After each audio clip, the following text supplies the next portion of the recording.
Okay, ito yung summary natin sa tanong ni Juan de la Cruz tungkol sa risk of loss kapag nagbenta ka ng sasakyan. So ang kwento, simple lang. Si Juan, binenta yung van niya kay Pedro. Nag-down payment si Pedro, kinuha na yung van. Kaso, boom. Na-aksidente bago pa mabayaran lahat. Tapos si Pedro, ayaw nang bayaran yung balanse. Ang tanong ngayon ni Juan, teka, dapat ba bang magbayad si Pedro? Okay, una sa lahat, yung ownership, yung pagmamayari, nailipat na yan kay Pedro.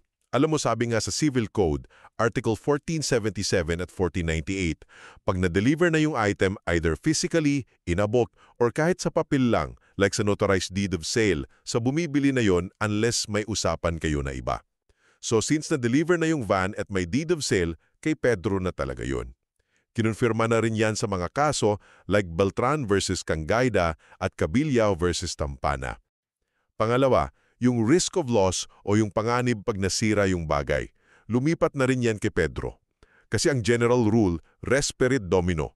Kung sino may-ari, siya yung talo pag nasira or nawala yung gamit, basta hindi kasalanan nung nagbenta. Dahil si Pedro na may-ari nung naaksidente, kahit di pa fully paid, sagot na niya yon.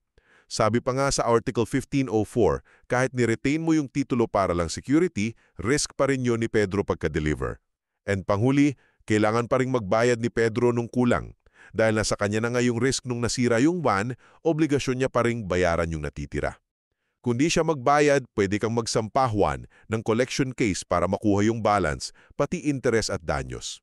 Pwede ring rescission based sa Article 1191 pero mas practical yung collection kasi wala na yung van eh.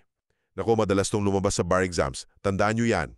So bottom line, dahil na kay Pedro ang ownership at risk nung masira yung van, kailangan pa rin niyang bayaran si Juan. Pero paano kaya kung may specific na usapan sa deed of sale? O kung may insurance pala? Mag-subscribe kayo para sa iba pang legal na usapan.